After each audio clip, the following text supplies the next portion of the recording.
여러분, 한 주간 바쁜 세상을 살아내시느라 참 수고가 많으셨습니다. 제가 아마 5살, 6살 정도 되었던 때였던 것 같습니다. 초등학교 3학년 정도 되는 동네 형이 바빠 라고 하면서 하는 말을 듣고 어른들이 웃었던 그 기억이 납니다. 아마 그때 유행했던 그러한 말이었던 것으로 기억이 나는데요. 당시가 70년대였으니까 실제적으로 정말로 여러분들 바쁘게 사셨던 그러한 때였습니다. 덩달아 초등학생들도 바빴던 것 같습니다. 바쁜 성과가 있어서 이만큼 우리나라도 성장했습니다. 그런데 지금도 바쁘죠. 여전히 우리는 바쁜 세상 속에서 살아가고 있습니다. 그리고 이제는 열심히 해도 성과가 이전만큼은 나오지 않는 그런 시대 속에서 살아가고 있습니다. 그래서 몸도 피곤하고 마음도 피곤합니다. 피곤하다라는 것은 지쳤다라는 것이지요. 계속해서 자기 자신을 채찍질해야 하니까, 그러니까 피곤합니다. 직장에서도 채찍질 당하죠. 이거 더 잘해야 된다, 저거 성과 내야 된다, 프로젝트 이거 다음 주까지 제출해라, 채찍질 당합니다. 심지어 가정에서조차도 채찍질을 당하고 있습니다.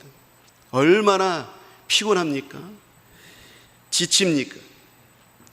자신의 한계가 있는데 계속 채찍질하면서 달리니, 그러니 지치는 거죠.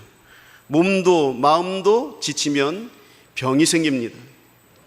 그래서 그렇게 운동도 하고 건강식품도 먹고 영양제도 먹고 하는데 병원에 가서 보면은 이 병원이 차고 넘칩니다.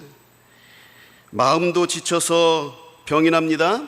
우울증들에 걸리는 것이죠. 어떤 철학자가, 이분은 한국 철학자인데요, 현대사회를 진단하는 말을 이렇게 했습니다.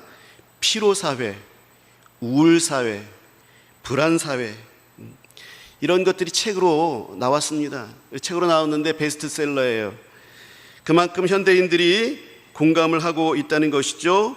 피로사회, 우리는 피로에 쌓인 사회를 살아가고 있다라는 것입니다. 우울사회, 우리의 사회는 전체적으로 다 우울하다라는 거죠. 불안사회, 그래서 우리는 불안 속에 다 살아가고 있다라는 것입니다. 성과를 내기 위해서 자신의 모든 것을 쏟아부어야 하는 세상을 살아갈 때에 모두가 겪게 되는 사회 현상입니다. 그래서 온 세상이 걸린 병이 조급병이 아닌가 그렇게 생각합니다. 빨리 성과가 나야 돼. 재촉하기 전에, 내가 채찍을 맞기 전에 빨리 성과를 내야 돼. 남들은 저만큼이나 앞서가는데 나는 이게 뭐야? 나도 이만큼은 해놔야 됐었어. 지금 내 나이가 이 정도 됐는데 더 나이가 들었을 때는 어떡하지? 준비가 안 돼 있어. 조급해합니다. 그러니 사는 것이 즐겁지 않죠. 피로하죠. 우울하죠. 불안하죠. 베드로가 편지를 쓰고 있는 당시의 이 사회 또한 피로사회, 우울사회, 또 불안사회였습니다. 베드로를 비롯한 많은 사도들이나 지도자들이, 교회 지도자들이 다 옥에 갇히거나 사형을 당하던 그런 시기였습니다. 베드로도 이 베드로 후서를 쓰고 얼마 안 있어서 순교당하죠. 그 정도로 힘든 그런 사회 속에서 이들은 살아가고 있었습니다. 일반 성도들도 마찬가지였습니다. 그들도 옥에 끌려가고 사형을 당했습니다. 그나마 나은 처지가 사회적으로 고립되고 비난받는 것이었습니다. 얼마나 피곤합니까? 얼마나 우울합니까? 얼마나 불안합니까? 예수님은 한 분 붙들고 살아갈 뿐이었습니다. 그런데 세상과 이단들이 이렇게 조롱하는 거예요. 오늘 베드로후서 3장 4절을 보게 되면 4절 한번 보시죠. 이르되 주께서 강림하신다는 약속이 어디 있느냐? 조상들이 잔 후로부터 만물이 처음 창조될 때와 같이 그냥 있다 하니 그랬습니다. 아니, 예수님이 오신다더니, 예수님이 재림하신다더니 예수님이 도대체 언제 오시는 거냐? 세상이 이렇게 힘들다며, 이렇게 어렵다며, 예수님 오실 때가 다 되었다며, 그런데 예수님께서 약속하신 그 강림, 그것은 어디 있느냐? 하나님이 이 세상에서 일하고 계시는 거 맞아? 하나님이 창조하신 그 창조된 것 그냥 그대로 있네. 뭐 변화된 게 뭐가 있어 이 세상에서? 하나님께서 너희들과 함께 하신다고, 너희들의 일거수일투족 섭리하신다고, 그런 증거가 도대체 어디 있느냐? 너희가 믿는 진리, 이거 맞는 것이냐? 이 얘기입니다. 초대교회 성도들이 주님의 다시 오심을 기다리다가 조롱받으면서 기다림의 피로에 지쳤죠. 이런 것처럼 오늘날 우리도 일상 속에서 하나님의 응답을 기다리다가 지칠 때가 많습니다. 세월은 살같이 빠르게 지나가고 있습니다. 그런데 그렇게 기도하는데 자녀들 가운데 아직도 예수님 믿지 않아요. 그렇게 기도하는데 자녀들이 결혼할 생각을 하지 않아요. 그렇게 기도하는데 우리들의 삶의 형편이 나아지지가 않아요.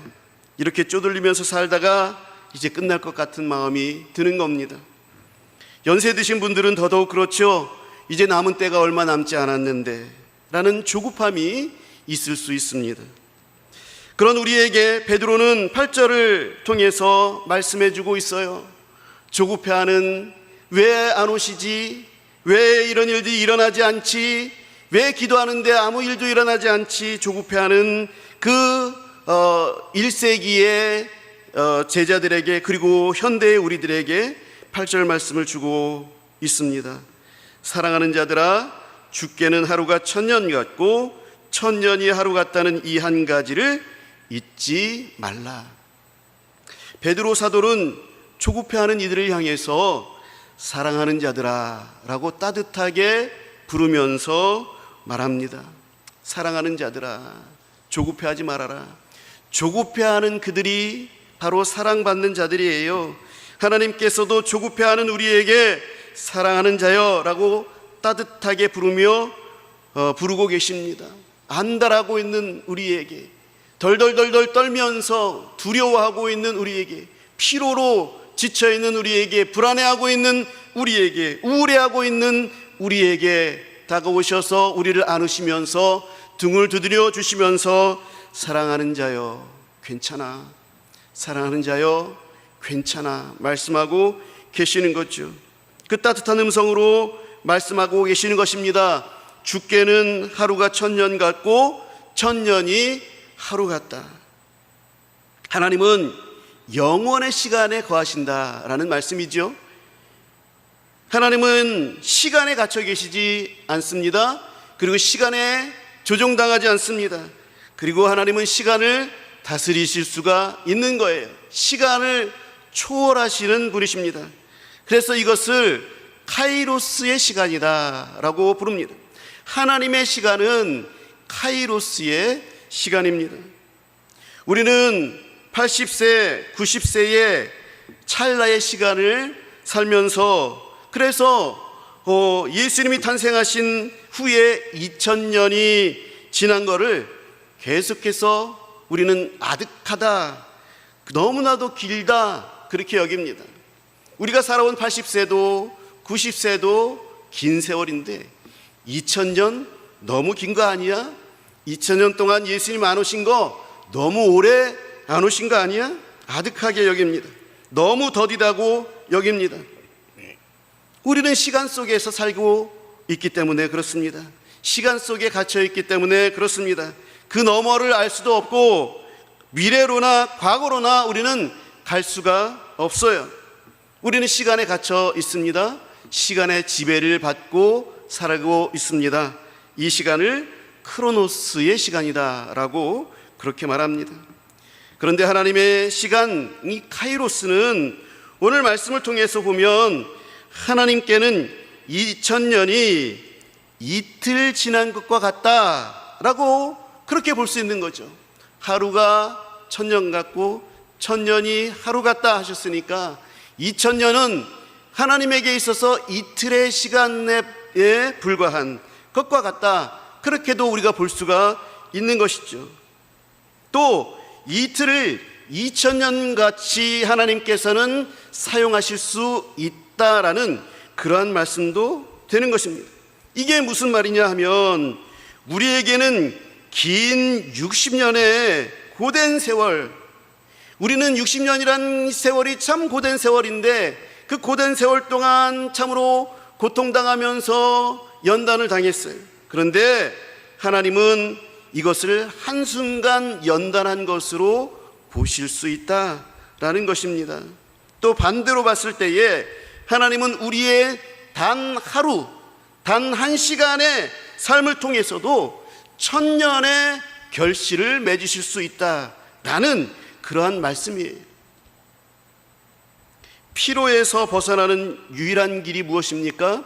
그것은 영적으로 참된 쉼을 누리는 것에 있습니다. 내 힘으로는 크로노스, 그 시간 안에 갇혀있는 인간이 어쩔 수 없는 그러한 크로노스의 시간을 통제하려던 헛된 채찍질을 거기서 벗어날 수가 없어요. 그러니까 그것을 멈춰야 해요.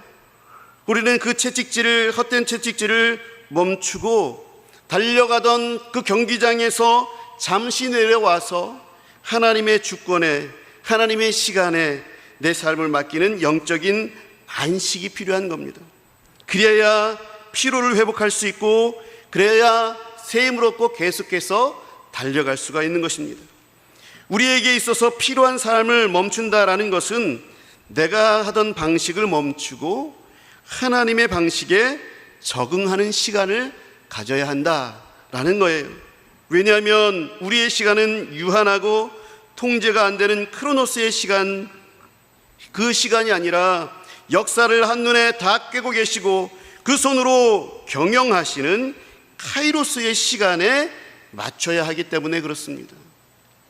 우리가 크로노스의 시간들을 살아가게 되면 피곤해요, 고통스러워요, 우울해요, 절망스럽습니다, 염려가 가득합니다. 그럴 수밖에 없죠. 그렇기 때문에 우리는 하나님의 카이로스의 시간을 가져야 하는 것이죠. 그 시간에 맞춰서 이러한 하나님의 시간을 우리가 이해해야만 우리는 우리의 조급증에서 해방될 수가 있습니다. 더디다고 느낄지라도 그것은 하나님의 약속이 지체되는 것이 아니라 사랑의 성취를 위한 기다리심임을 그제서야 깨닫게 되는 것입니다.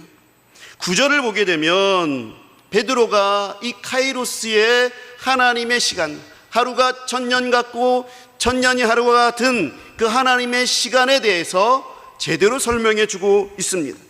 9절을 보게 되면 주의 약속은 어떤 이들이 더디다고 생각하는 것 같이 더딘 것이 아니라 오직 주께서는 너희를 대하여 오래 참으사 아무도 멸망하지 아니하고 다 회개하기에 이르기를 원하시느니라 말씀하고 계시는 것입니다. 주의 약속이 더딘 것을 보고 세상은 하나님이 안 계시거나 진리가 아니거나 하나님이 무능하시다, 그것 때문에 더딘 것이다, 그렇게 조롱합니다.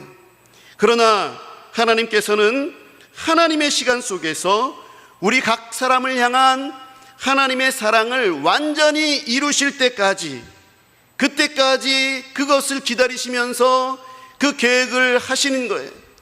그 계획이 하나님의 카이로스의 시간입니다. 그것이 다 하나님의 계획 속에 있는 거예요. 왜 예수님께서 더디 오시냐? 하나님의 택하신 백성들이 아직도 남아있기 때문입니다. 그 수가 다 차기까지 하나님은 기다리고 계시는 거예요.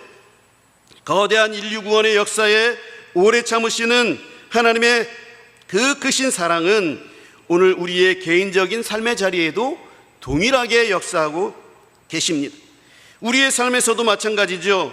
우리의 기도가 더디 이루어지는 것이 아니라 나를 향한 하나님의 완전한 사랑의 계획이 성취되도록 기다리고 계시는 것입니다. 그러므로 우리는 하나님의 나를 향한 계획하심을 하나님의 시간으로 다시 계산해야 해요. 이것이 우리의 피로를 쉬게 하는 거예요.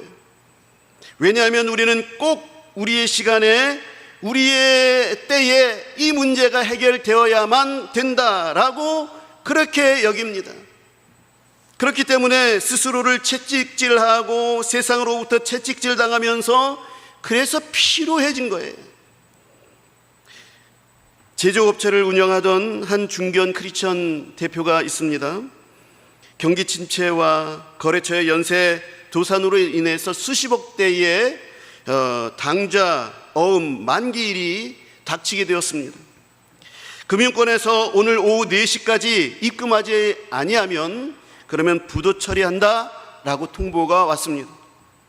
세상의 시각, 크로노스의 시각으로 보면 오후 4시, 오늘 오후 4시는 사업이 망하는 시간이고, 그리고 30년 인생이 파멸하는 사형 선고의 시간이었습니다. 피가 마르고 초조함 속에 대표는 집무실 문을 잠그고 엎드려 기도합니다. 주님, 오후 4시라는 세상의 마감 시간이 다가옵니다. 그러나 제 기업의 진짜 주인은 은행이 아니라 하나님이십니다. 만약 오늘 부도가 나는 것이 하나님의 뜻이라면 주님께서 이 실패를 통해서 저를 새롭게 빚으실 또 다른 길을 신뢰하겠습니다. 또 다른 길이 있음을 신뢰하겠습니다. 그렇게 고백합니다. 마감을 30분 앞두고 기적적으로 오랜 해외 바이어로부터 전혀 예상치 못했던 수출 선수금이 결제돼서 부도를 넘기게 되었습니다. 그러나 대표가 이렇게 말합니다. 진짜 은혜는 돈이 들어온 것이 아니에요. 제때에 돈이 들어온 거, 그것 때문에 내가 은혜 받은 것이 아니에요.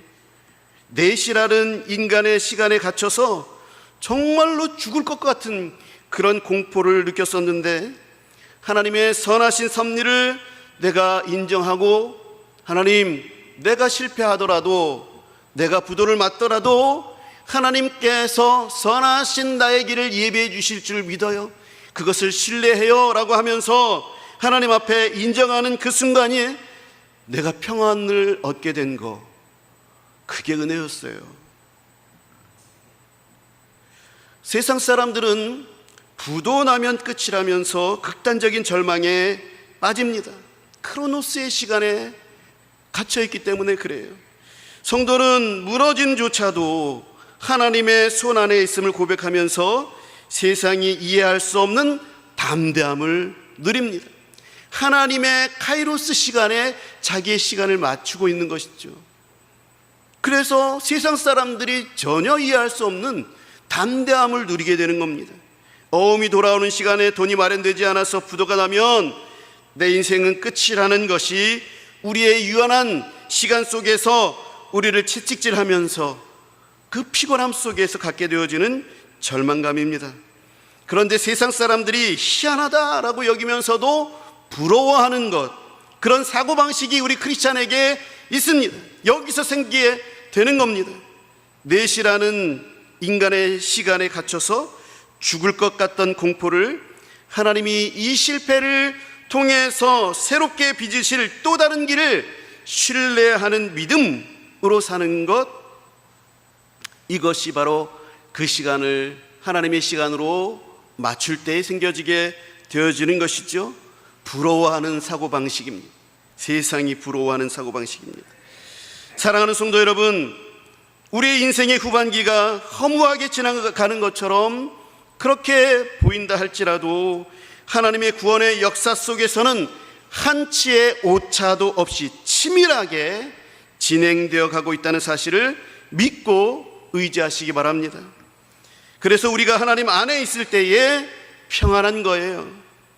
사랑하는 성도 여러분, 아직 믿지 않는 우리의 자녀, 방황하는 가족, 우리 식구들, 그 가족들을 보면서 절망하지요.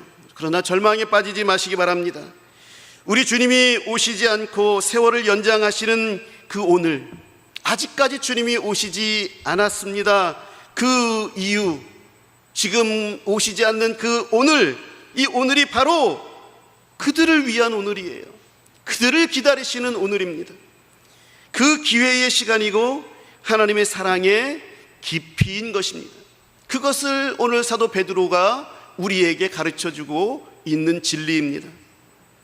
그러므로 사랑하는 성도 여러분, 하나님의 모든 약속은 가장 완벽한 때, 하나님의 카이로스의 시간에 우리 삶에 반드시 이루어지는 것입니다. 베드로 사도가 주님의 언약이 결코 폐하여지지 않음을 강조했듯이 히브리서에서 보게 되어지면 수많은 믿음의 사람들이 하나님의 약속의 때를 기다리면서 바라보면서 믿음을 지켰다라고 말씀하고 있습니다. 믿음을 지킨다는 것은 소망을 버리지 않는다라는 말입니다. 믿음을 지킨다는 것은 내가 가던 그 필요한 길을 그대로 가는 것이 아니라 그 길에서 잠시 내려와서 하나님의 품 안에서 하나님의 시간에 내 시간을 맞추어서 쉬는 것을 말하는 것입니다. 하나님은 내가 쉬는 그때에 우리를 향한 그 사랑의 드라마를 쉬지 않으시고 진행하시는 분이시죠. 하나님은 내가 좋을 때에, 내가 잘 때에, 내가 쉴 때에도 졸지도 주무시지도 아니하시고 일하시는 분이십니다. 우리를 위해서 일하시는 분이십니다. 우리 주님의 시계는 단 1초도 빠르거나 느리지 않고 가장 정확합니다. 중국 동부에 자라나는 좀 특별한 대나무가 있다고 합니다. 그 대나무의 이름이 모죽이라고 합니다. 이 대나무는 씨앗을 심고 거름을 주어도 4년이나 5년 동안은 땅 위로 고작 몇 센치 정도의 순만 나온다고 합니다. 자라질 않아요. 그래서 이것만 보게 되면 농부의 수고가 헛되고, 그리고 이 대나무는 죽은 것처럼 보입니다. 그러나 눈에 보이지 않는 땅속으로 수십 미터를 뿌리가 사방으로 뻗어서 아주 견고하고 아주 치밀하게 뻗는다라고 합니다. 죽은 것 같은 4년에서 5년의 그 시간들을 지나고 나면 거대한 생명력이 그동안에 축적되고 있는 것이죠. 그러다가 5년이 지난 뒤부터는 하루에 30cm에서 1m씩 자라난다고 합니다. 무서운 속도로 자라난다고 해요. 그래서 불과 6주 만에 20m에서 30m의 울창하고 웅장한 대나무 숲이 이루어진다고 합니다. 우리의 삶과 신앙생활 속에서 아무런 응답도 변화도 느끼지 않는 긴 침묵의 계절을 여러분들 지나고 계십니까? 40대, 50대, 60대, 70대, 80대를 지나면서 내 인생의 계절은 이제 저물어가고 있는데, 계속해서 진행돼 가고 있는데 주님은 왜 아직도 잠잠하신가? 답답해하지 마십시오. 하나님이 침묵하시는 시간은 멈춰 있는 시간이 아니라 영원한 나라의 반석 위에 성도의 믿음의 뿌리를 가장 깊고 견고하게 내리시는 거룩한 축적의 카이로스의 시간입니다. 때가 참에 하나님이 일하시면 단 하루의 역사도 천년의 열매를 맺으시는 거예요. 내 시간 한 시간을 하나님께서 하루를 사용하여 주셔서 천년의 열매를 거두실 수 있는 분이 우리의 하나님이십니다. 그러므로 사랑하는 성도 여러분, 이제 스스로를 끊임없이 채찍질하던 세상의 잔혹한 경기장에서 내려오시기 바랍니다. 내 힘과 내 계산으로 모든 것을 당장 해결해 내야만 한다는 조급함, 그리고 불안을 주님의 십자가 밑에 내려놓으시기 바랍니다. 우리가 주님의 신실한 약속을 신뢰하면서 안식하게 될 때에, 쉼을 얻을 때에 비로소 하나님의 손길이 우리의 삶과 가정 가운데에서 일하게 되는 것을 그제서야 보게 될 것입니다. 그렇지 않으면 피곤하고 우울하고 지쳐서 보이지 않아요. 하나님이 일하시는 것이 보여지지가 지쳐있는 내용을 주님의 품에 맡기고 참된 쉼을 누리는 것, 이것이 세상이 줄 수 없는 거룩한 회복의 시작이 되는 것입니다. 결론을 맺습니다. 사랑하는 성도 여러분, 우리가 살아가는 세상은 여전히 우리에게 더 빨리 성과를 내, 남들보다 더 달려야 돼 라고 하면서 피로와 우울, 불안으로 우리를 몰아붙일 것입니다. 그러나 오늘 베드로 사도를 통해서 주시는 우리 하나님의 따뜻하고 온유한 음성에 귀를 기울이시기 바랍니다. 주님께는 하루가 천년 같고 천년이 하루 같습니다. 하나님의 시간표는 단 1초도 느리거나 빠르지 않고 가장 완벽하게 작동하고 있습니다. 우리 눈에 더디게 보이는 그 시간은 결코 하나님의 무능이나 방관이 아닙니다. 믿지 않는 우리의 자녀들, 방황하는 사랑하는 가족들, 아직 주님께 돌아오지 못한 수많은 영혼들을 다 구원하시기까지 참으시는 하나님의 깊고 위대한 사랑의 기다림, 그것입니다. 그러므로 이제 세상이 주는 피로와 조급증에서 벗어나십시오. 우리를 옥죄고 사형 선고를 내리는 인간의 좁은 시간 크로노스에 갇혀서 절망하지 마시고 역사를 주관하시며 만물을 온전하게 경영하시는 하나님의 영원한 시간 카이로스에 여러분의 남은 생애를 맡기시기 바랍니다. 자신을 향한 채찍질을 멈추시고 주님의 신실한 약속 안에서 안식하시기를 바랍니다. 하나님을 신뢰함으로 영적인 참된 쉼을 누리실 때에 주님께서 친히 여러분의 피곤한 몸과 마음을 회복시켜 주실 것입니다. 그리고 마침내 하나님의 가장 아름다운 때에 단 하루의 역사로도 천년의 거룩한 열매를 결실하게 하실 것입니다. 이 참된 회복과 평안의 은혜가 사랑하는 성도 여러분들의 삶과 또 가정 위에 또 교회 위에 늘 풍성하시기를 주님의 이름으로 간절히 축원합니다. 기도하겠습니다.